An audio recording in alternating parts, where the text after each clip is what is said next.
this video recording here. So don't worry, your company pitch was not recorded, so that we won't show that. We won't show that to the boss. This is not an exercise in sales pitch here.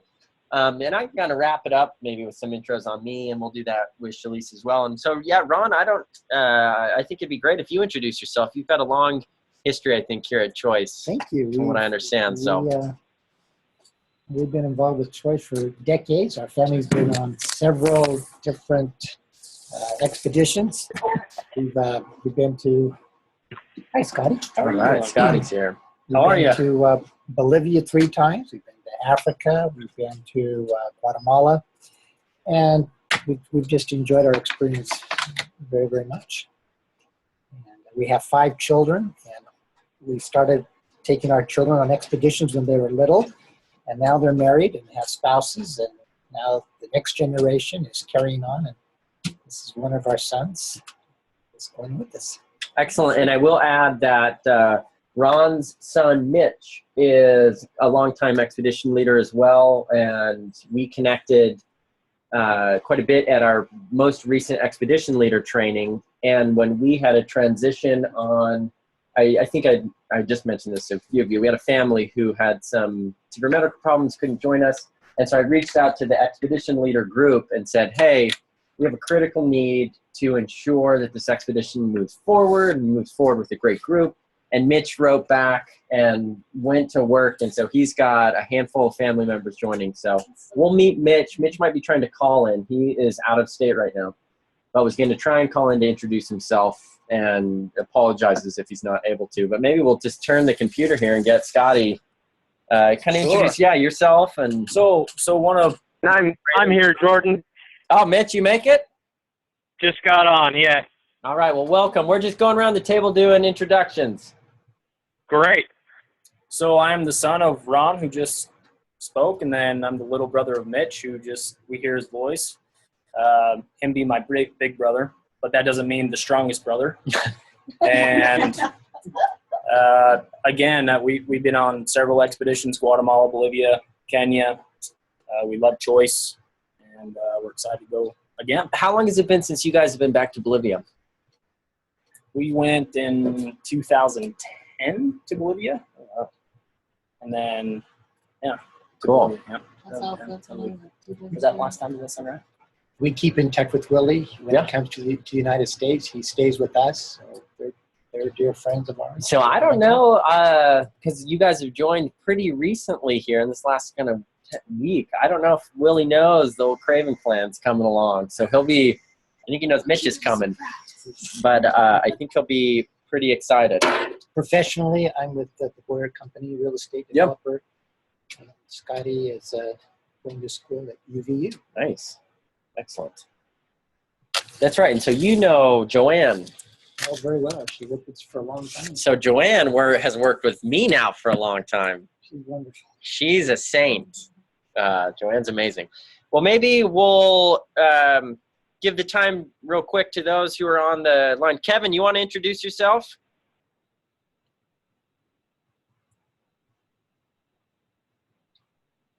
Kevin, can you hear us? Seen a wink.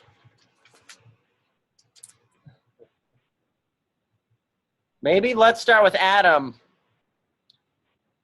Yeah, sure. I work at Experticity, same company as Jordan, and yeah, I do social media there for the brand, and really excited to join the crew.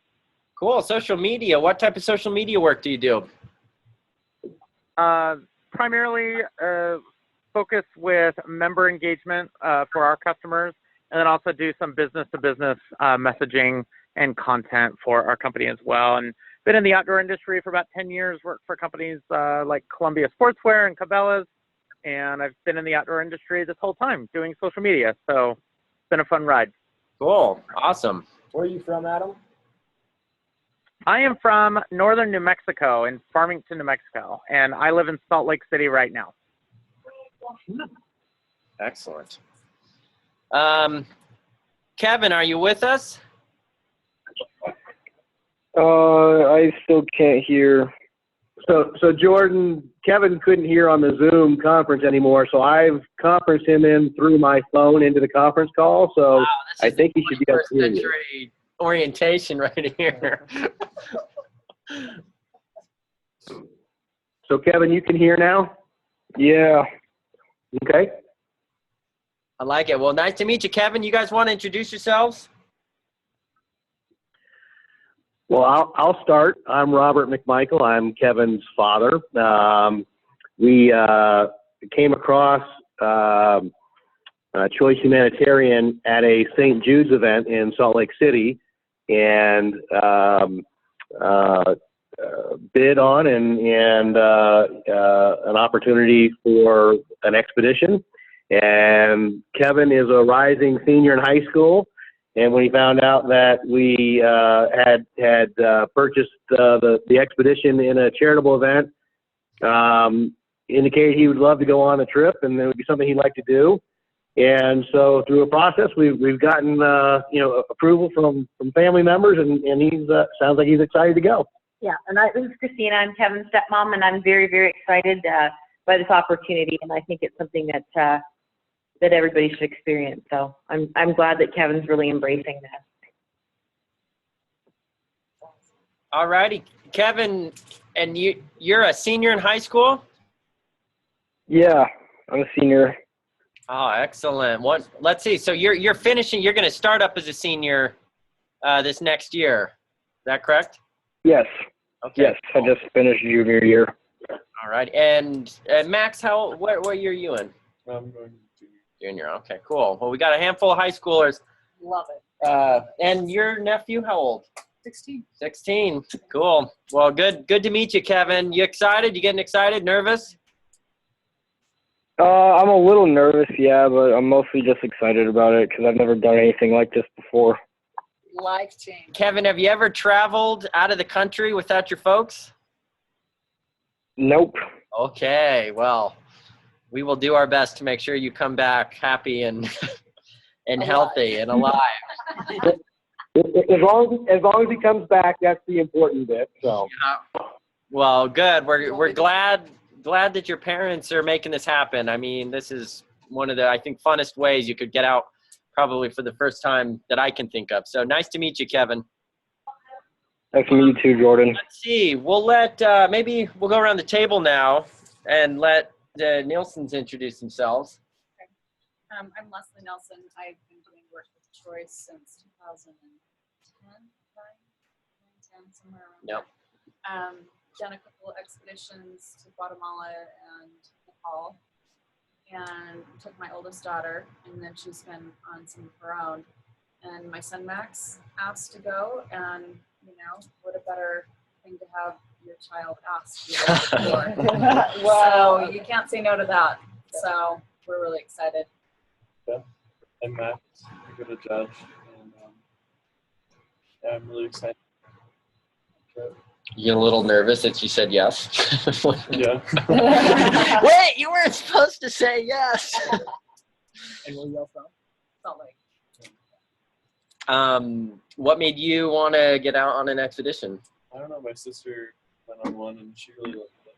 So did she. So I wanted to see what it was all about. Cool. And neither one of you have been to Bolivia, correct? Okay, great. Excellent. We'll let Jordan over here from Experticity introduce himself, and you don't need to do the business pitch anymore. We got it. All right, I'm Jordan. Nailed it. I'm a Utah native. For professional work, I do web programming and business intelligence. Spent a lot of time on doing that stuff. I've done some volunteer work for charities, mostly on the computer, helping them out with their computer needs, websites, things like that. Do some outdoors stuff, volunteer with the Boy Scouts of America. But always had a desire and a dream to explore more. The furthest I've roamed has been Mexico or Canada. So. Yeah. Excellent. All right, well, welcome. And yeah, this is, for those who've never traveled kind of beyond Mexico or Canada, Bolivia, for South America, to me, is the heart of South America, and where you guys will have the chance to go is really one of the most diverse places to travel. So awesome. And then who else have we got joining us? Jana Moss. Jana Ma. All right. I was hoping you'd make it. Well, good. We are literally, you're just in time because we're making the rounds on introductions. So we're just introducing ourselves, how we got here, and how we ended up heading to Bolivia. Yeah. It was kind of a roundabout. I really wanted to go to Africa because I went to Africa years ago, and that didn't work out. And so then I got the opportunity to go to Bolivia. So yeah, so it kind of evolved. Now, Jana has already illustrated what you'll all find out is one of the most important things about expeditions, and for those who've already been, already know, which is flexibility. She reached out maybe under 2 weeks ago and said, I'd like to go to a trip to Kenya, which is leaving on kind of this next week. And unfortunately, it's full. And I said, I'm sorry, Kenya's not going to work. We do have a trip to Bolivia, though. And she looked at the information, didn't skip a beat. We did have a need for sure and expressed that, and she jumped on it. So I feel like that is a huge testament to the type of folks that are on this trip, right, is making it happen and being flexible. So with that, I think we'll let we've got Mitch on the line. Don't worry, Mitch. We're not going to forget about you, but we know you're in a hurry. Mitch, do you want to introduce yourself a little bit? We know you got to run. Yeah, that'd be great. I got on the call right as my dad was introducing himself and my family and our introduction to Choice. So kind of the same deal. I guess it's been 13 years since our first expedition as a family, and as you guys will find out, it gets in your blood. It's a horrible addiction, and you'll be wanting to do this forever. So, and that's kind of been our experience. We've been on a half a dozen expeditions or so. I've led 4.5 or so, and it's just great. So I'm really excited to be able to go with you guys. Bolivia is incredible. This will be my 3rd time back. The in-country directors are phenomenal, Willie and Maxie. You'll just absolutely learn to love them and their culture and their and everything they do for the wonderful Aymaran people down there. So professionally, I apologize I can't be there with you tonight. I'm a surgical consultant in orthopedics, so I've actually got some meetings in New York City. So I'm sitting in Times Square right now listening to this conversation. I've got to run to a meeting here in just a minute, but I apologize I can't be there, but I'm looking forward to getting to know you guys a little bit better before the trip, and then obviously when we're out there.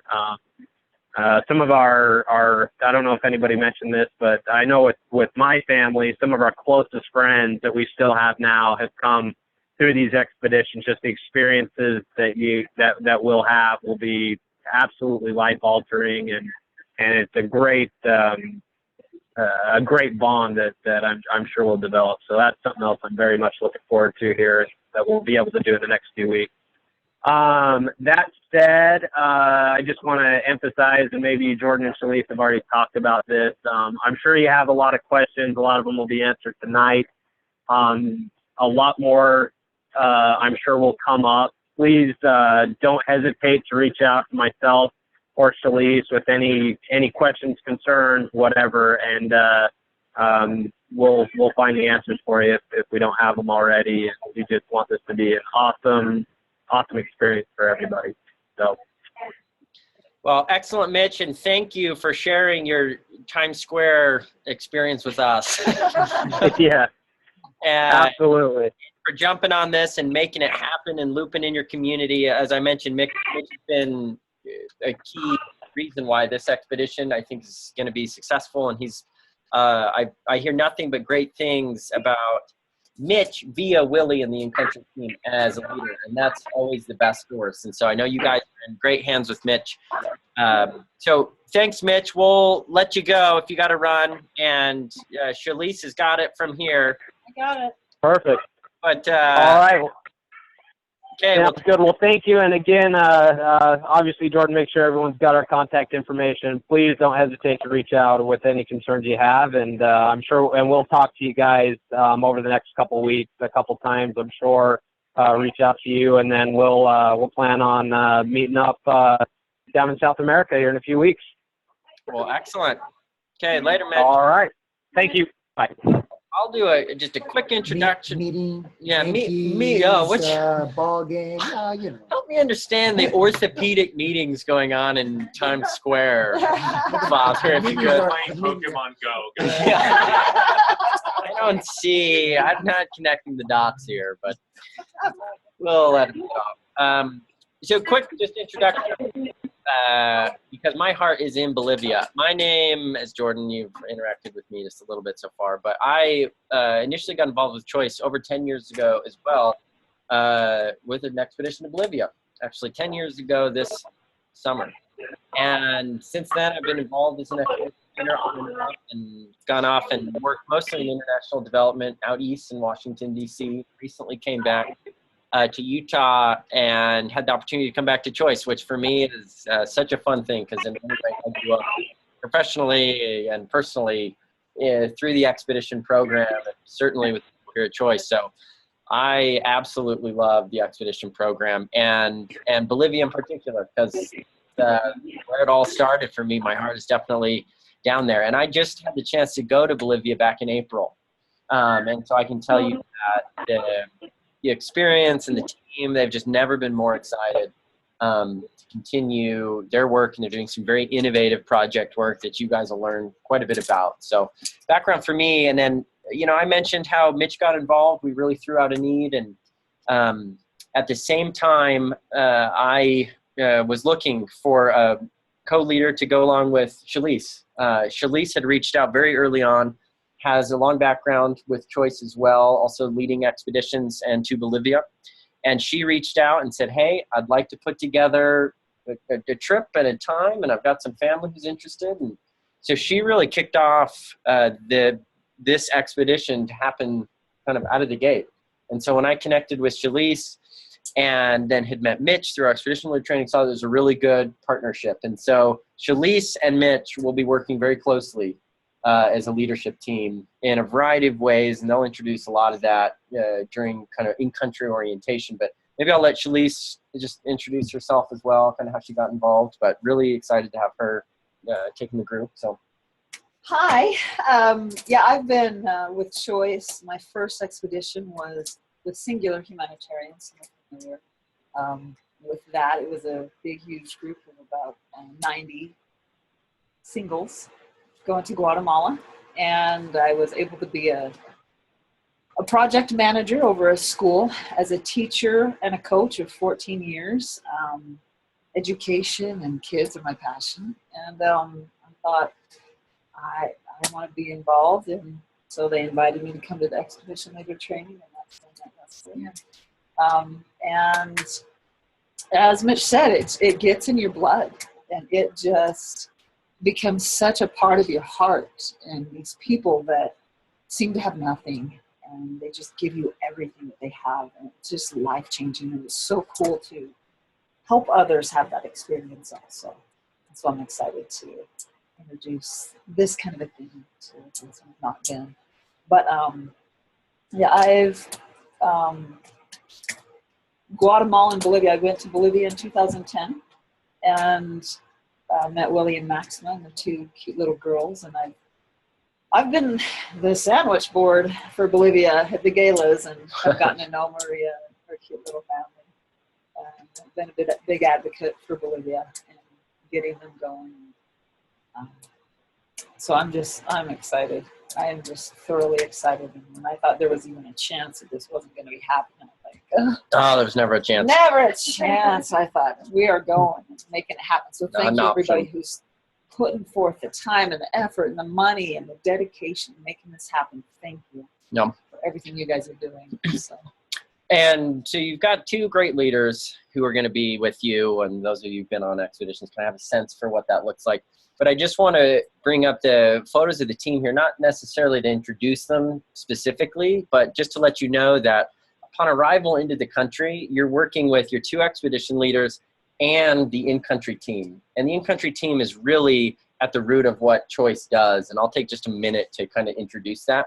But they're working long before we ever arrive, certainly just as hard with us while we're there and long after we leave, to make sure that our trip plugs into an appropriate and sustainable phase of the project that the many communities they're working on. And Willie and Maxima have been, you know, geez, I think almost 20 years carrying on the work in Bolivia. And I don't know if you guys have had the chance to meet Julio. He's a great new member of the team. Maybe you have. But just fantastic rock star team. And they will become, if you let them, dear friends for sure of your time down in there.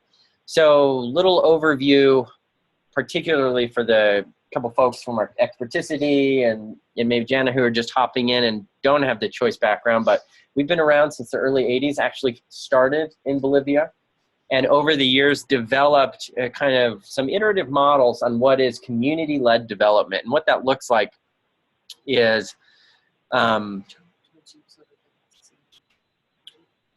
sure, I can hop on it here. What that looks like is a model of development where Choice in-country team, like Willie and his team, are working with anywhere from 10 to 30 communities at a time in a year.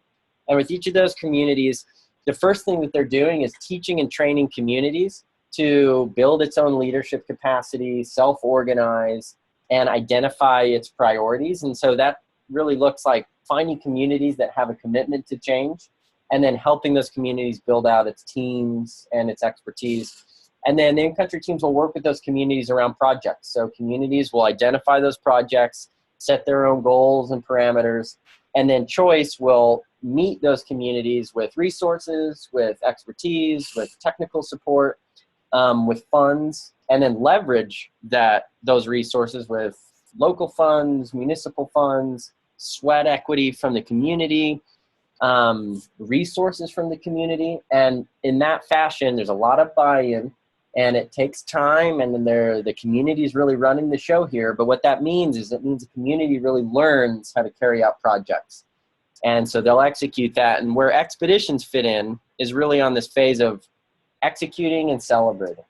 So expeditions will not visit every community in which Choice is operating. As I mentioned, anywhere from 10 to 30 communities within a year. Most countries will experience at max 5 expeditions a year, likely, like Bolivia, 2 a year. So that means most communities are carrying on their project and development work just with the in-country team, not with an expectation that there will be support or energy or excitement infused from an expedition. But when it does happen, it's definitely for a few reasons. It's for sure a funding source for the project. But more than anything, it's really a catalyst for a community to get energized, to speed up some of the work it might otherwise do over 9 months, into 3 months. And it's a huge intercultural exchange for us and for the community there. And the way I always think about it is, for us, for sure, it's really natural to understand that we're going from our home, comfortable environment to a new environment. And it's easy to forget that, many community members will not have the chance to transport over, travel to another culture. And so this is really their opportunity for an intercultural exchange that would come from traveling or getting out and rubbing shoulders with others. And they soak it up in the same way that we do. So it's a real important exchange that leaves a pretty long imprint. Choice now has operations like Bolivia active in 7 countries. And in each of those countries, that model is going to be unique and a little bit adapted to each country, but functioning in the same way with kind of a community-based or approach to development. So that's kind of Choice in a nutshell. Any questions about the organization? No? You guys will learn quite a bit. There will be some opportunities to do Q&As with Willie and the team and amongst each other, especially this group. It's got a lot of background. I think there's kind of a lot of history there. I'll let Shalise just kind of introduce a little framework here that helps people, particularly those who haven't been on expeditions, start to think about what makes this type of trip different than maybe a normal you know, a normal tour or travel. So on these expeditions, there are things that we know and we have control over and can expect, and things we don't know. For example, the trip itinerary. We have the trip itinerary here. We can set that. We know that. But what we don't know are the travel delays. And sometimes there aren't any. Sometimes there are. We have to be flexible. We know who our team is. We know who's going. What we don't know are the village dynamics. There's, you know, people that you're going to get along well with. Some people you might clash with. We don't know that. The food. You guys can know that we do get fed well. They feed us really well. It is delicious food. Not that you're going to like everything, but it's good. It's clean. And try everything. Be open to trying something new. We don't know your personal health. We don't know how somebody might react to it. Project goals, we know what we're going for to do. We don't always know the pace or the results. We know our intention. We know what we're looking for. We don't always know the outcome. We know the accommodations. We don't always know our effort. General safety tips. But things are going to happen. Accidents happen. So Jordan's laid out an awesome packing list for you guys. We can answer any questions regarding any of that. Follow that as best as possible. There's going to be some unforeseen needs. So we know that we have a desire to help. We don't know how much you're going to be changed, but I do know that you will be changed a lot, as I am every time. So it's awesome. So flexibility on these trips is so huge, so important. 5 words that will happen or that you need to say as something interesting happens is take a deep breath and go, it's all part of the experience. You're gonna be uncomfortable. It's all part of the experience. Learn from it, and we're going to talk about different things about what we can learn and how powerful this stuff is. So those are some things that we can expect. Yeah, and today, you know, we'll talk about the stuff that we kind of know, right? And all this other stuff, the way I think about it is collectively as a group, right now is the time to start really reflecting on our expectations and kind of the things we might expect and anticipate, and just take note of those. Mentally communicate those to your leaders. And the goal is for when these unknown things happen, which they certainly will. I mean, the stories probably around this table alone. We use 3 different words. Lower your expectations. Okay, right? So when, I don't say if these happen, when some abnormal combination of all of these unknown factors does occur, the real role of your leaders and everyone is to adapt to those in a productive way, right? And we'll share some tips at the end here about things we see that help people do that.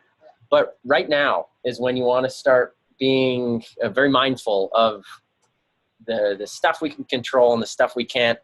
And I'm convinced that all the unknown stuff is really the fun stuff. It really is. If we roll with the punches. Yeah. So That's our experience. The stories we tell most and the things we read Yeah. most are the surprises that were unexpected. yeah, Not that they're bad, they're just unexpected. And you just incorporate it and you love it and you appreciate it and you learn from it, and you're just grateful that you're not placed in a pigeonhole or a box, that you just go with it. It can yeah. always be worse. You know, Well, and it can always just be predictable and boring too. And like, that's always an option. The Disney cruise is always an option. So today we're going to talk about the boring stuff that's predictable, that I can guarantee generally. And we just want to make sure everyone's clear on the nuts and bolts.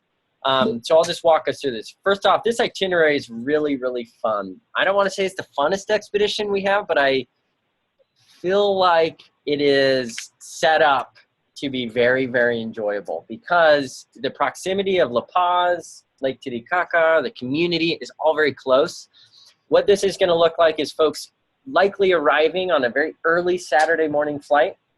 We'll be picking everyone up with the in-country team right from the airport, taking just a minute to get bags, adjust to the altitude because it is higher, exchange some money, and we'll be going as a group from the airport directly to a place called Copacabana, which you've been to Bolivia before. Have you guys been there? Excellent. Yeah. So you've got a sense for it. It's about 3.5 hours outside of La Paz, depending on traffic. But it's right on the banks of Lake Titicaca, which is the highest navigable lake in the world. So you're at like 12,000 feet. It's beautiful. And we happen to be there on Bolivian Independence Day, which means there will be a ton of unpredictable, unknown, interesting components in terms of local celebration and crowd and festival. So really, I didn't know that. Well, no wonder you wanted to go on an expedition this week. All of a sudden. So just a lot of culture, a lot of activity going to be going on. And yeah, depending on everyone getting in early enough and feel of things, we'll go out on a tour of the lake, which is awesome. Come back, have a great little dinner orientation. Again, just settle in, enjoy that. You'll have Sunday morning to explore some more of Copacabana. Really great markets there. Also some fascinating religious pilgrimage destinations. A beautiful hike called the Calvario, which maybe you went up. That's just got one of the best views, and a lot of amazing wild traditional cultural heritage practices that you will see for sure around a holiday weekend. So you're going to absorb quite a lot there. Early afternoon on Sunday, head out to the community. We'll get settled in then. You'll be in the community from Sunday afternoon all the way through Friday morning, very early Friday morning. So we'll talk a little bit about what days look like in the community, but we'll be in the community camping and based for those next 4 days. Then Friday morning, there'll be kind of an early departure. We'll work our way to La Paz and get to enjoy quite a bit of the city in La Paz. So there's a lot of markets, a lot of shopping, a lot of amazing colonial architecture and history. And La Paz is kind of the political capital of Bolivia. So also just a lot of activity there, a lot of rich activity and culture. So that Friday, we'll have quite a bit of time to just enjoy the town, which is nice. It's a very different pace, very different feel from anything you'll experience out in the community. And then beginning Saturday morning, folks can either depart or, in the days after. So that's high-level overview of the itinerary. Any questions on this part? No? So Sailor is 4 hours from Copacabana. Say about. That's a little bit more of a rounded up estimate. Again, under promise, over deliver if we can. But could be, around there. So it's an early afternoon. It's actually a little shorter, but I did a little round up there. So and it's actually much closer to Copacabana than a lot of other communities, which is great. So it means pretty lean itinerary, and you get a really diverse background. Later, Scott. Hi, Scott. So I don't know. I think most folks have got your flights. Anyone not coming in on the Saturday, August 6th, 5 a.m. American Airlines flight, or anyone not booked yet? We're not booked yet. It'd be interesting to know others itinerary. Yeah, I mean, there's kind of one flight. That's one of the great things about Bolivia is it isn't much of a gamble. You got one flight that comes in on the 6th through American Airlines. There are some other options that route through other countries. And there is the ability to arrive a day early. And I think, Mitch might be looking into that. So whenever you guys confirm that, if you do arrive early, then we'll help coordinate if you need to a hotel or a place to stay for that first night. And there's plenty of options. There's also an option if you'd like to stay in Viacha with Willie at the Choice Center as well. So, So Jordan, Kevin isn't booked yet on travel, so just want to sync up with where most folks are flying from Miami into La Paz, right? They are, and most folks are going to be on that Saturday American Airlines flight that gets in it's flight 922, and it gets in at 5 a.m. this American. Okay. Yes. And I don't know whether that's, I'm proud or depressed that I know the flight number. A little too soon to tell. Cool. Well, this just, again, for those of you who haven't seen where we're going. So Bolivia is a big country. It's extremely geographically diverse. Pretty much right along this line where the mouse is going is the long Cordillera of the Andes. So we're up at about anywhere between 10 to 13,000 feet. And then within 20 miles, it drops all the way, it drops about 8,000 feet. And you can actually mountain bike that in a day, which I talked to Mitch about, for those who are interested, and it's fantastic. They call it Camino de la Muerte. So here's where we'll be going from the airport when we pick up, just to give you some context. So we'll be going right to the Peruvian border. This is what's about a 3.5-hour trip. That trip will look like about 2 hours on the bus, maybe a little more. And then you'll do a ferry crossing where you get off. Everyone has to get on boats. The bus gets put on a big wooden ferry, and we kind of jockey around and wait for that all to happen. So it's a great place for a break. And then we get onto an island, and we transfer, kind of a peninsula, and we transfer on over to Copacabana. So it's just a beautiful drive-in. I think it's one of the best ways to start, a Saturday at 9 a.m., to be honest. Let's talk about temperatures here. So we are high. It is winter in Bolivia. What that means, though, is it means it's really clear and it's really sunny, so it's dry. And so that's why we do a lot. The best time to visit this area in the Andes is during their winter. So it's very dry. Means it's cooler. So 50s to 60s, sometimes highs a little bit more in the 70s. You can get in, you're exposed, and so it can feel hot for sure. And then at night cooler. So you're going to want layers. You're going to think camping type hats and beanies and gloves are just really comfortable to have. And then longer sleeves are great to work in the day just for the sun. And so at night or in the mornings, we would wake up to frost. Yeah. It's like at night, it's 30s and 40s. So you got to sleep comfortably. So blankets at night. Yeah. And here's just kind of another look at that first day trick. And then the community itself will be out in this area. So there's a little bit of backtracking here to get to the community. So we'll be in this zone here between Batallas and Peñas. And this is just a little snapshot for those who haven't been out there to get a sense of the Altiplano. This is kind of what we're bussing on. You're on this big valley that happens to be, it's almost like if you looked at the Wasatch Range and you looked at Twin Peaks, which is one of the higher peaks right there on our range, it's as if there was a giant valley all of a sudden way up top in one of those bowls. I mean, that's the altitude, that's the nature of this. And so it's just breathtaking. And if you have clear skies, you can see these peaks from just all over. You notice there's no trees. Yeah. Because it's too high to grow. Yep. Yeah, so it almost feels like, a lot of people say it feels kind of like almost like Cedar City, southern Utah type. It really, yeah, kind of sagey. And here's another example of what you'll for sure experience, which is just the beautiful women on the beautiful, beautiful landscape. It's just kind of golden out there. So a little bit of a snapshot. So let's talk about the community. This community area is Celo, and it's about 70 families. And Choice has worked historically a lot with communities in the Altiplano around water infrastructure.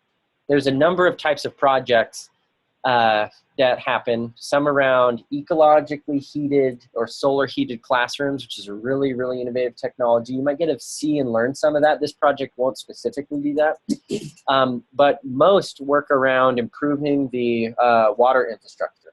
So you can imagine women or kids typically, while men are out farming, walking anywhere from 1 to 5 miles to bring clean well water back to a home for themselves, for cooking, and for animals. Animal husbandry next to farming is what the majority of the folks spend their time doing. That's raising cattle, that's raising sheep, and chickens. And so they're busy getting this in place, and that water is not clean and it is not accessible. So it's a huge kind of consumer of time in a home.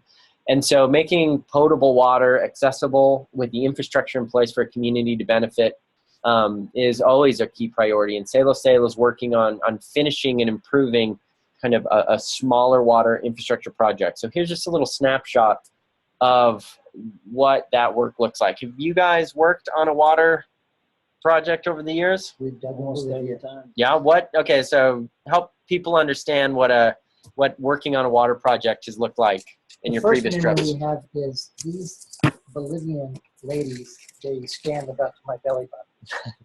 And most of the women will be with shovels and picks and they'll have a baby on their back. And you'll be humbled at how these Bolivian women will outwork you to the point of just humiliation.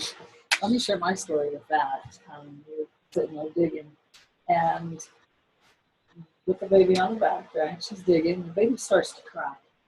She stops shoveling, pulls the baby around the front, starts to breastfeed, and continues digging as she's breastfeeding. No, don't stop. Well, I was like, toughest women out there. Sorry, continue. And what you see is what we do. You just dig trenches and lay PVC. And another memory is these little clumps of grass. They were burned everywhere. What? Did they have a fire pit or something? And we got to connect the PVC. And rather than pulling out the glue like you're used to when you do your irrigation at home, they just took that PVC pipe and lit a fire on one of those clumps of grass, and they warmed up the PVC and put it together. And they just don't have the luxuries and the tools. And if something breaks, they don't run down to Home Depot. They just figure it out. They adapt to where they're at. And so, and you're working right. It's not just our group. You're working elbow to elbow, shoulder to shoulder with the Bolivians, and they're delightful. And one thing that we might be ready for, in order to, water only runs downhill, so we have to hike. We have to go up to the top of the water source in order to start digging that trench. And we're already above that Lake Titicaca, and you're going hiking up and up, and it is not easy. We're going to be talking about altitude sickness and how to deal with that and all those different kinds of things. But be ready for hiking and being comfortable, all those things. Yeah, and it's a diverse mix of activities. Shalise will walk us through kind of, okay, this is kind of the primary project we'll be working on, but what does day in the life of our time here look like? And we'll kind of talk about that, and let's just kind of do a little overview. We already kind of talked about some of the eating, but maybe you can walk them through. We will have a time that everybody will get up. We'll all be sleeping, as you can see in the bottom left hand, we'll all be sleeping in the same room. So if you're a light sleeper, make sure you bring earplugs. If you're a snorer, we've had different times. There's been separate rooms that, those who, it was maybe an option to go, that was a discussion. On a trip to Mexico, on a trip to Mexico, we had a snore that was so bad. And this is a company's trip, and so I stayed out of this. Let them sort it out. They, in his collective group, his wife included, they made him sleep out in the rear of the building in what was like a game housing facility with a cot and a little personal sleeping tent. So there is a range of techniques, but it is group. It is all together group camping environment in the same room. If I have to have an air mattress, it is cement floor. Sometimes they'll have pads. Like last time we were there, they had these straw mattresses that were very hard. They will have some straw mattresses. Hold you up off of that cold cement floor a little bit, but be ready for some comfortable. You've got to have a good night's rest as much as you're going to be working, and mentally and emotionally and physically fatigued, you've got to be able to sleep well. So as best as you can pack with, you know, pillows, blankets, sleeping bag, whatever you're going to be, you need to be able to sleep well in order to have a good time so you don't get sick, and as best as possible. So we'll all be eating together as we've talked about their food. They will provide wonderful, yummy food for us. If there's any eating dietary needs, they accommodate that. So help us be aware and let us know so that we can be fed well, and they'll take care of us and we'll help take care of them. With the down there in the bottom right-hand corner, we're going to have time to get to know each other, and lots of work, but also lots of play and lots of connections. Go ahead and and one thing I'll just add here on the eating and in housing situation. A couple of things that are helpful to bring is for sure bring a water bottle. So we're not, because we wash our own dishes, you guys will all play a role in dishwashing. And we'll provide water. We have water there will be plenty of water there, but it's in big jugs. And so bringing a water bottle is a great thing to have. Awesome meals every day. I mean, Maxima is just like one of the best cooks out there, and they have a kitchen staff also that they will bring help. But I like how Jordan. No, I mean it's Maxima. I mean Maxima is the in-country team is kitchen staff. I mean it's us and Maxima. She doesn't have. No. Oh, because she did last time because she wasn't there. Yeah, some of the bigger groups will maybe have kind of some folks come in, but Maxima's really.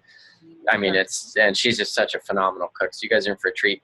On the sleeping situation, for sure, camping air mattress, that can be one of two types. A small roll-up one that you blow up, which is like a Thermarest air mattress.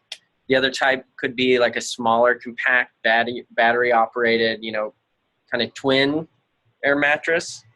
Now, you know, wouldn't recommend the king the king double mattress, but usually between the straw mats that are provided and the thin camping like Thermarest mattresses, you should be fine. Bring one of your warmer sleeping bags just so you've got it, and then again sleeping layers and things like that, and you guys will be great. And headlamps are kind of the other thing that's really helpful as we wind down in the day. So as we will get up, they'll make a restroom. I don't know what this facility will be, but last time we were there, they had to put up some blankets and have a makeshift restroom for us that we go out to with some, just be ready for some interesting restroom facilities, and say to yourself, it's all part of the experience, and lower your expectations. And then we will head out to work for the day, wherever we're at on the trench, whether it's initially the hiking or the digging, and but always stay hydrated. You gotta always stay hydrated. If you're feeling like you need to take a rest, take a rest. You know, it's not like that. And connect with the people. It's not about the project. It's about connecting with the people. As Jordan said, we're coming in for a week of something that we might start it, but we're not going to finish it. And maybe if we do finish it, it's something that's been going on. This isn't a start the project and finish the project in a week. So it's not about the project. The project is a vehicle to connect with people. And it's hard to get out of our American mindset of how can we be more efficient with this to get this done and quicker and faster. And that's so natural for us. We can't do that. It's their way. It's their project. We are there to help them. They are the ones in charge of it. And talk and communicate the best you can. Learn about them. The playing. I was trying to get a feel for what they're doing in that picture. Where are you looking? That top right hand picture. Yeah, they're right in the top right. So two components that they'll be working on. One is the digging and trenching that'll all be surrounding kind of the water infrastructure. And then up above, what you'll see is kind of a re-roofing of a greenhouse. And so we'll actually be working on strengthening of an existing greenhouse as well. So Okay. That's right. what that means is generally, I mean, takeaway is days are going to be mixed. Usually in the morning, you'll go through a rundown of what's to expect up until lunch. A couple projects here, a couple teams here. Your expedition leaders will work with Willie and the country team, kind of planning that out. Each day there will be a plan. And you'll convene at lunch, and usually after lunch there's going to be a new briefing about the next couple hours, and that's going to be mixed at that point with either additional work or branched off activities that have really developed around potato harvesting, or helping someone over at their farm, or playing a game with kids, or an open discussion with the community. That really is dynamic. And so that's what we mean by, you know, we might know the project goals up front, but outcome is really different. And that outcome, we encourage everyone to be very present and very open to the opportunities that present themselves, even the ones that might have never been in anyone's plan. And playing is definitely a big part of that. They love to dance, and they do this dancing and this twirling, and big celebration. At the end, if we get whatever finished, we'll have that celebration. But learn about what they love to do, and take every opportunity for learning. Take every opportunity to understand where they're coming from. With your uncomfortableness, say the word, that's interesting. It's not weird. They're not weird. We're not weird. It's just interesting. And learn from it. Every situation has an opportunity for learning. And celebrate our differences and celebrate our similarities with whatever we're trying to accomplish and do. Does this village speak Spanish? Yeah, so all communities in the Altiplano, their first language is Aymara, which is an indigenous dialect dating back even far beyond the Incans. And so it's very, very rooted in all their culture. That said, children and youth and even early 20s and 30s all speak Spanish very well. Older generation, I won't throw an age out there, but you know, the kind of more senior generation might struggle with Spanish and mostly speak Aymara. Willie and the in-country team all speak Aymara. They're from these communities, and so oftentimes there'll be a little bit of a three-way translating going on. In terms of Spanish speakers, so Mitch, strong Spanish speaker. Any Spanish speaking? Mm-hmm. Yeah? Yeah. Okay, great. A little bit? Okay, cool. Yeah, junior high, that's about it. Uno, dos, tres. Adam on the line. Kevin? Any Spanish speakers there? Just Korean, sorry. Okay, well, Oh, 안녕하세요. I'm sure Well, you'll... The reason I asked our Yeah. last Bolivia expedition, there were only a few folks that knew Spanish. Yep. So there was a two-way. Yeah, usually And older generations is kind of the breakdown, and that's same with Guatemala. They speak Chi. Quechua, yep. Yeah, similar type of situation. That said, I mean, language will certainly not be the barrier for anyone, and not with the Aymara communities. One of the distinctions, I think, of Aymara communities from many others is almost the women are really the center of gravity in these communities. They are very vibrant, very rowdy, very irreverent, very funny, just engaged. As you mentioned, they're the first ones they're working. They're the loudest laughing. They're a dynamic. Yeah, they're just a dynamic group of women, and so there's just a culture of a lot of joy, and it's a beautiful thing to see. You know, and then this is the point of it all, right? Is you're going out to partner through a pretty open-ended experience with some firm and well-protected parameters to just help support people who are trying to create a few more opportunities for themselves, for their kids.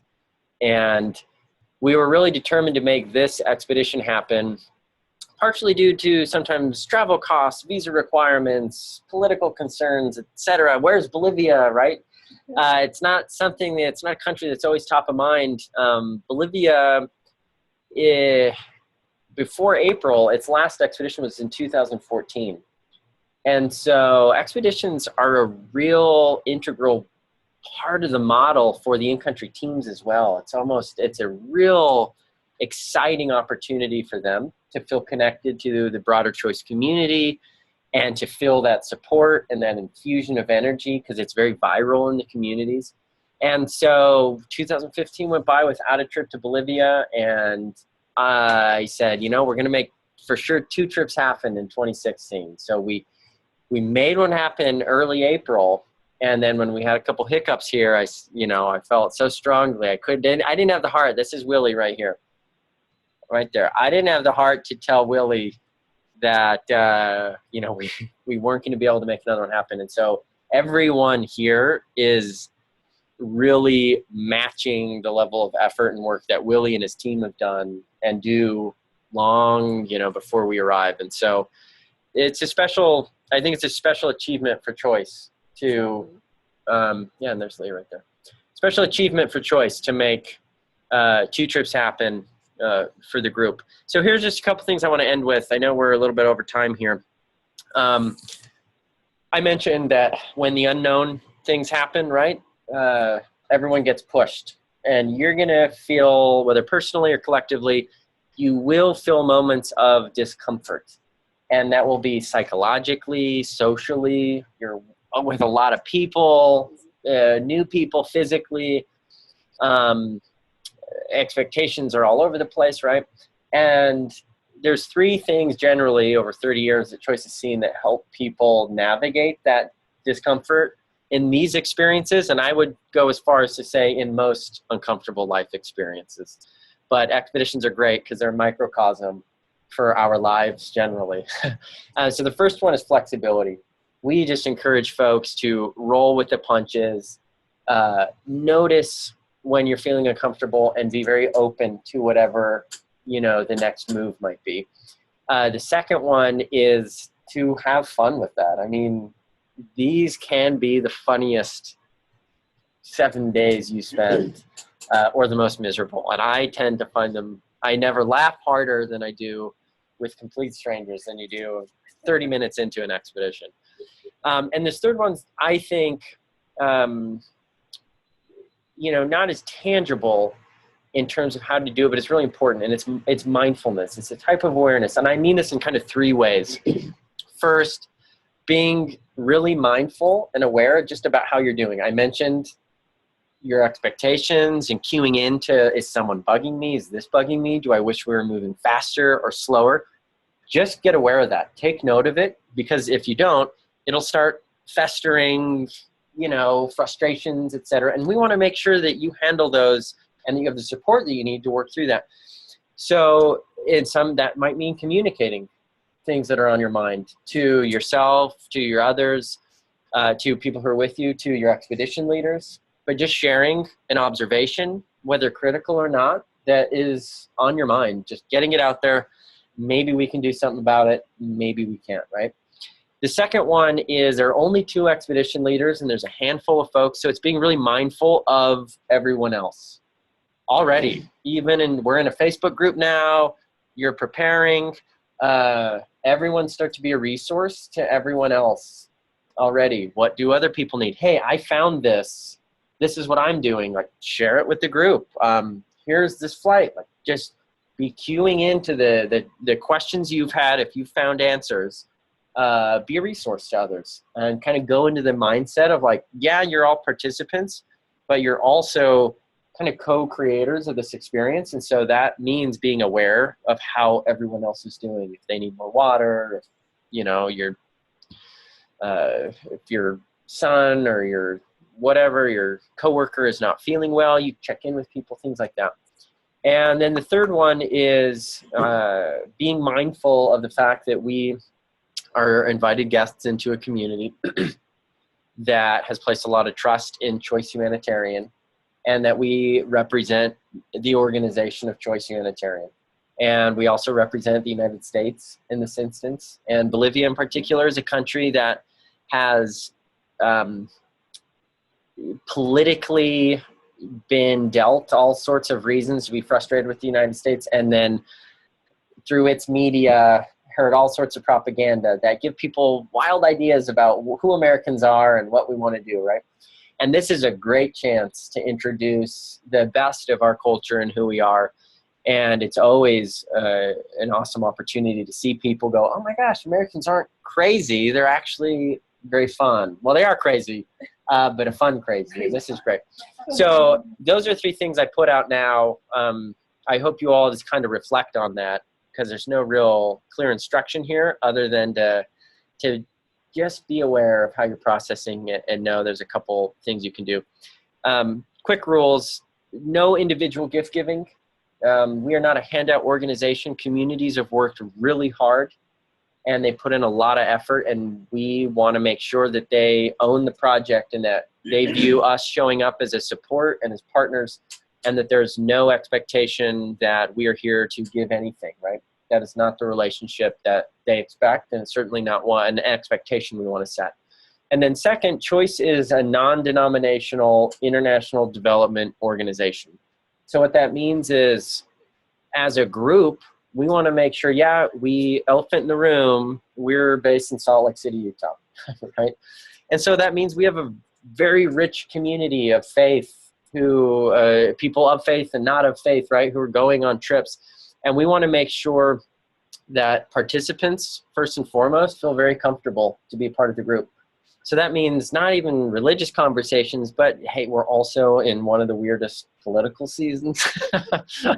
And so that political conversations and all those things that kind of draw lines in the sand and kind of paint people in boxes one way or another, that we keep common denominator topics comfortable so that everyone feels comfortable in group conversations. This will be a smaller group.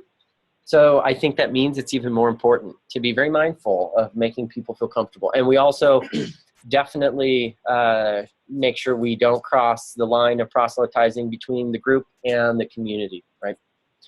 And then no promises is very similar to no gifting. It's really easy to want to say, oh, I'll get you the photos, or I'll get you this photo through Willie or Maxima. But if we cannot fulfill a promise while we are there in the community that's appropriate, then we do not make it. So we might be able to say, I promise I'll visit your farm tomorrow, if you know you can make that happen, right? But we certainly got to be mindful about, I promise I'll talk to your cousin about possibly getting a visa and studying at the University of Utah. I have to be very careful about that, okay? So any questions on kind of some of these key rules? No? I just want to, the gifts is probably one of the hardest things that a lot of people want to do, because those kids, they seem like in such need, and we feel like we have so much and we just want to share and give. And you connected with this one little kid and you just want to give it, well, you give it to one and you end up wanting to give it, and it creates all kinds of contention. And so the gifting is probably one of the most difficult to. Yeah. You absolutely can't. And let me add some clarification here about giving, though, because there is a right and wrong way. So what we mean here is no individual gift giving. That means I'm not going to show up with 80 bouncy balls for the kids, because you know what? There will be inevitably, no matter how many times we count the children, there will be 82 that somehow are present. And so we certainly don't want to put anyone in a position of not having enough and creating frustration and resentment. So what we do is do community-oriented gifts that can be left with school administrators or community leaders under their direction, that are used for the use of the community. What those look like, those are spelled out in the expedition manuals. But those are things like sports supplies, basketballs, frisbees, volleyballs, art supplies, notebooks, painting supplies, things like that. What we would do is then at the very end, give all those gifts over to the school committee, and then they would take that, and then those would be put into the arsenal of the school to be used for everyone. So it's not about treating one person different than another in the community, but just doing it right. So, Have there been any like requests as far as like is Willie recommended? so it's we'll ask a couple of the core requests that are standing almost for communities, or some of the things like I just mentioned. Okay. Almost zero, and a couple of the things that they do really, volleyball. Absolutely love volleyball. Love it. Volleyball, soccer balls, frisbees, little Nerf footballs and things like that are really good because you don't have to pump them up. And thinking about the sustainability of the gift, if you're bringing, a soccer ball that requires a pump, maybe supplying an affordable pump with some needles so that it can be maintained, things like that. And then a couple of personal things that are great to bring that facilitate interaction would be like nail polish, bubbles, face paint. Those are things that you can do individually with folks, but you're creating an interaction. You're not leaving a thing, and what's left is the fun you had doing that together. So If you have a skill, yes, of any an musicians. instrument, or share it with our group, with them. That it's fun to learn about people's individual skills and talents and share them. And I'm not gonna say it's gonna happen, but it often does. You might want to be prepared for like a talent show. Yep. We had, I've always had a talent show in Bolivia. It depends on the community. The community loves it. They usually will like to put together a little number or two. So you might want to come into this collectively with some potential talents up your sleeve in case that develops. It's fun. Even guys are all fans. So, Family skit. no, I'm together. trying to think. Oh my gosh, the things we've done. Yeah. Anyways. We had a guy that was a professional jump roper that did his thing where it was like, holy cow. Bryce Cameron can walk on his hands like Oh, nice. for like an hour. Seriously. Oh yeah.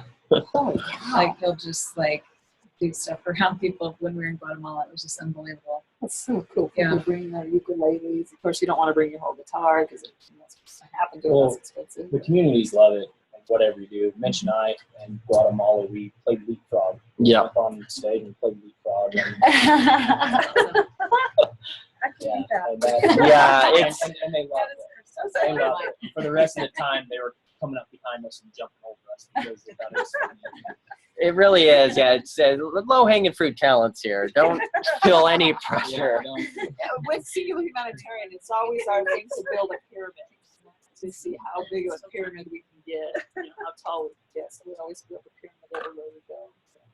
Yeah, so there's a range of scenarios. And again, I can't say it's guaranteed, but it's always good to have something on the radar.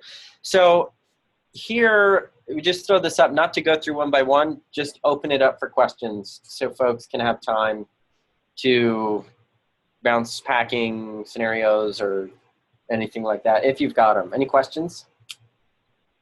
Any questions from those on the phone? Yeah.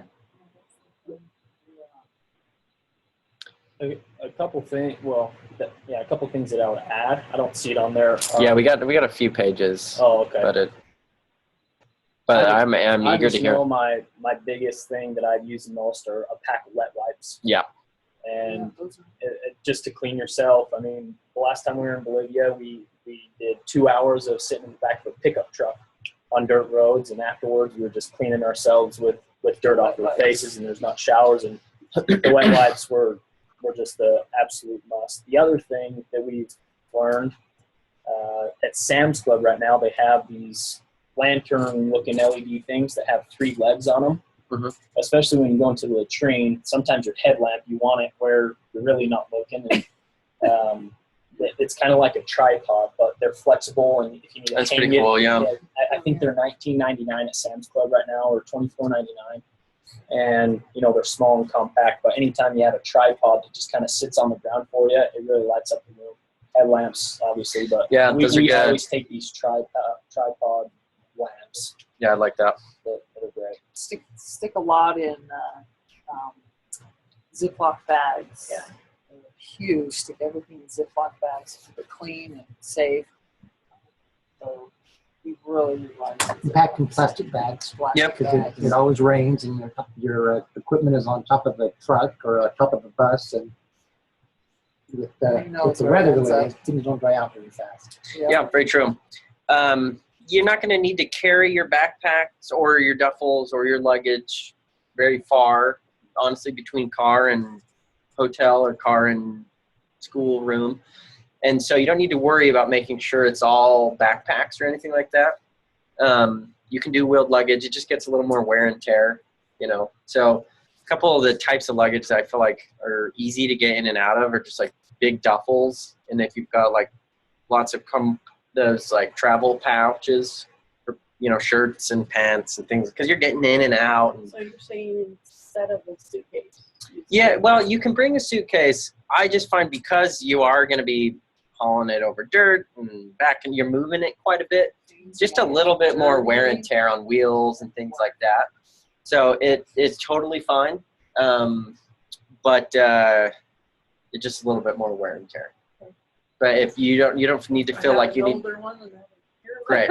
Yeah, and you don't need to feel like you need to buy one particularly for this trip. A place if you wanted to look, Ross or TJ Maxx. Yeah, they have these big duffel bags that even have wheels on them. They're kind of ghetto, but it's nice when it's in the airport and stuff. And if you're actually going, down paths, usually, at least our experience, I should say, usually, they have the villagers are so excited they actually take it carry for you. Carry it for you. But that's so not a cute. time that you would want wheels. But when you're carrying your own luggage and when you're in your airport or in the hotel, I'd wanted wheels rather than having this huge duffel bag. And if you have any concerns, we'd be happy to help you out with carrying or whatever. So We got some good men hanging around.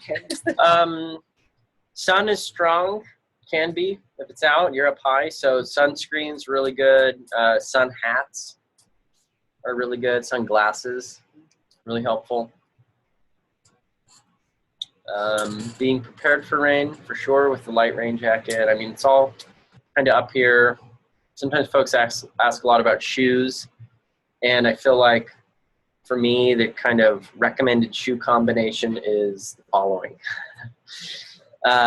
So like a good work boot that you're going to work in most of the day, that you feel very comfortable to either like hike in, get muddy in, do whatever in. And then you kind of take that off at the end of the day and wear like a nice sneaker around. You can play sports in it, tennis shoe, backup shoe, and then some sandals or flip-flops for bathing if you even get that far, or just around kind of camp and things like that. To wear also into the sleeping area. Yep. We don't want the shoes that you wear outside worn in the sleeping area. Yeah. It's kind of like an Asian thing where you take it off and either slip on or just go in your socks because you try to just keep that. It's going to get dirty anyways, so try to keep it as clean as possible. And then clothing-wise, I never want to ever encourage people to not pack a lot, but a little trick that I just noticed I always do, or a lot of other folks do too, it's just kind of nice going into it. Sometimes you might overpack and it's like, wow, I got all this stuff I didn't use.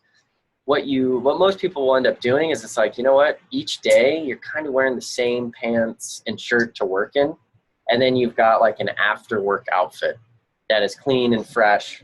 And so every day you're putting on the same pair of jeans in the morning and you're storing them over there in the corner. Or you're standing them up at the corner. Yeah, and you don't have to do this, but I tend to do that because it allows me to just not bring a ton of extra outfits. I'm kind of just always getting dirty in the same thing. And honestly, it's almost like after every trip, I just throw those away. Yeah.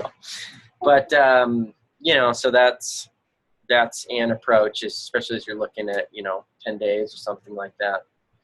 Just a little bit farther. So any other questions? Any other thoughts to share, particularly from those who've been? The only things that I would add, a couple of things we ran into, especially with the time flexibility. We went on an expedition where we started to dig this whole foundation for a water cistern. After a day and a half, they said, no, that's the wrong place. We need to move it up here. And the rest of the expedition, we were just moving dirt. And it can be frustrating because we say we just wasted all this time. However, we just learned, and we're still learning. We're just obeying orders. And then the rest of the trip, we just moved dirt. There's this mound of dirt that we just had to move, and then they were going to build a water system there. And we were saying, wow, if we had a backhoe, we could get this done in 4 hours. You can't do that, huh? Well, there is a backhoe now that supports some water project stuff. Hey, nice. Which is a great improvement. But not here, right? In Bolivia, yeah. At this project, we're going to. Yeah, well, I'm not sure if they'll have it on this particular project, but it's not always. Really has access to backhoe? They do, yeah. I think it was Wheeler Machinery maybe chipped in, and so they've got one. So they use it with trenches. Sure. But those trenches look pretty straight. Yeah. Compared to the ones we've done.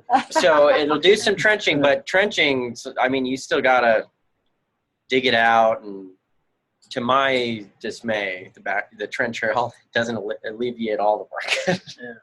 You'll hit but some yeah, rocks and you gotta move the rocks. And so, and there's just a lot of no-nos that we've learned here. They're just common sense for work and how you do things. One of our water projects, we went right through the middle of a cemetery that's been there, and they don't use coffins or anything. They just put them in the dirt and say, how's your water going to stay clean?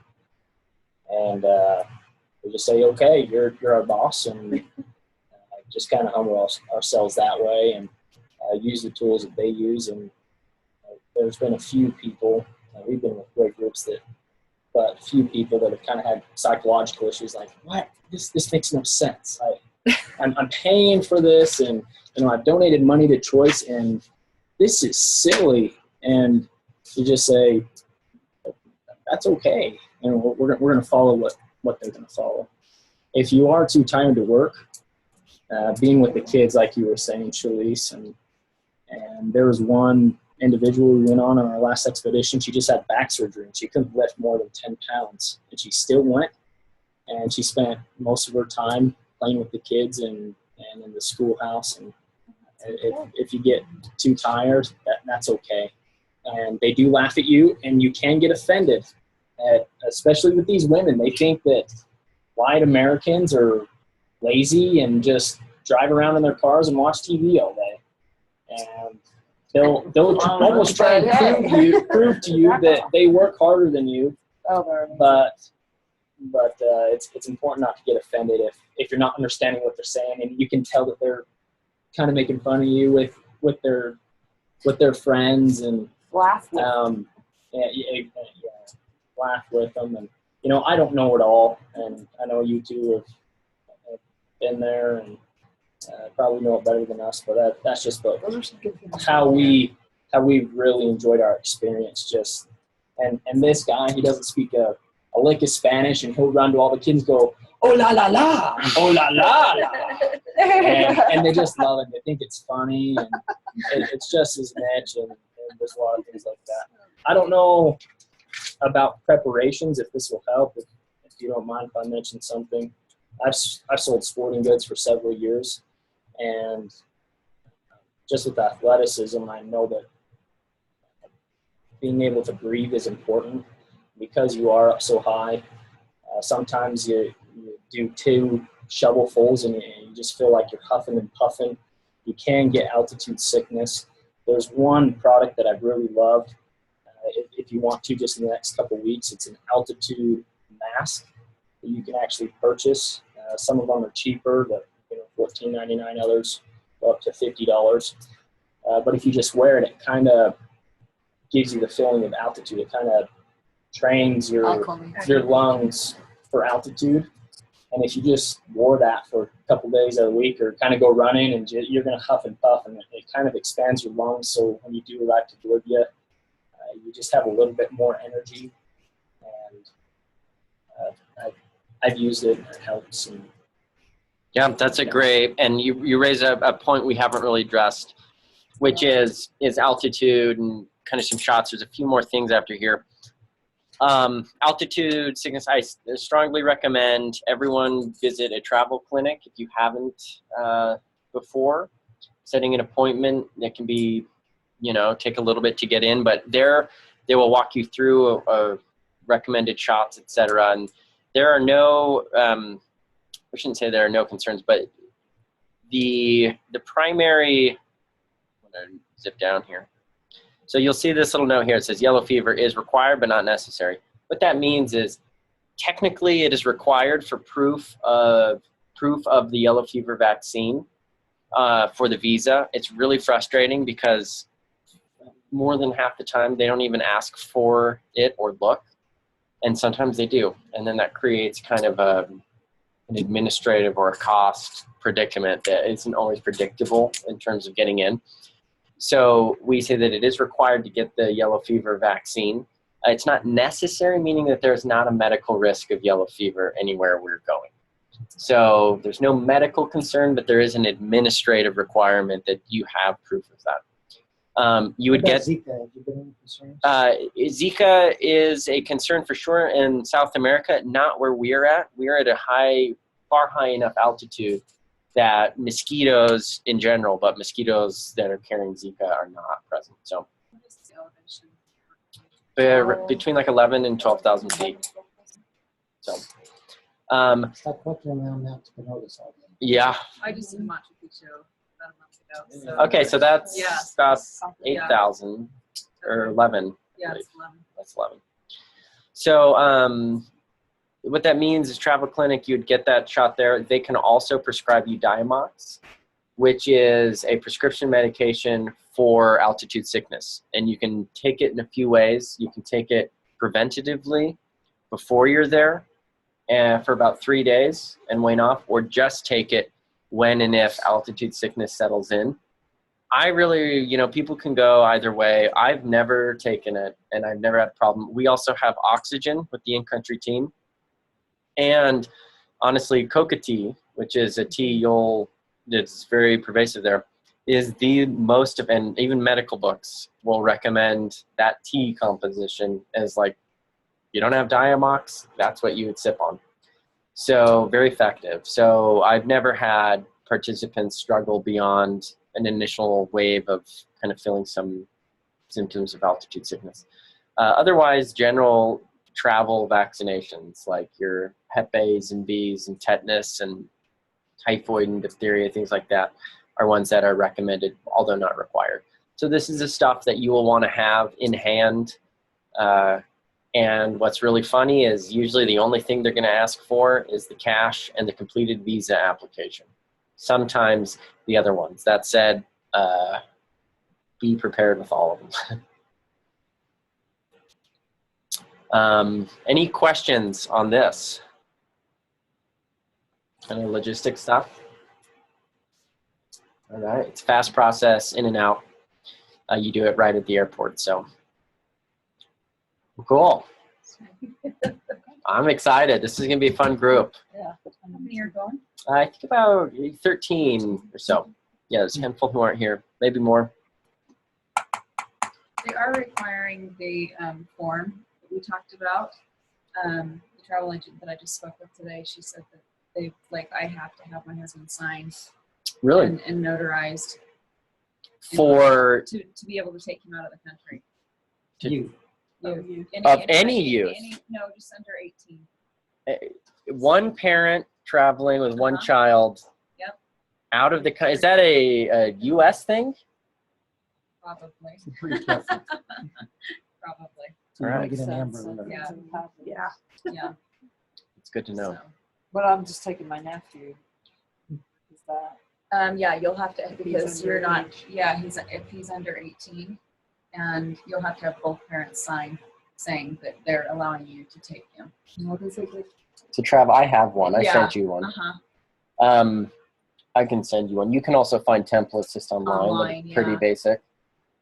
That's good to know. I'm going to do a little more reading because I haven't, mixed. We just had a big group I went down to Bolivia with moms and daughters. And you guys were okay? Yeah, like no one had an issue, but it doesn't hurt to have that. And I would recommend, I'll do a little reading just to, What about Maddie? Tape. anyone traveling alone, you'll need it if you're traveling alone or if you're traveling with someone who is not your legal guardian. Yeah. That's great to know. I'll check in on that a little bit. Okay, well, we're going to pause it here. Thanks for joining those who are still on the line. Thanks, guys. All right. Go ahead and stop that.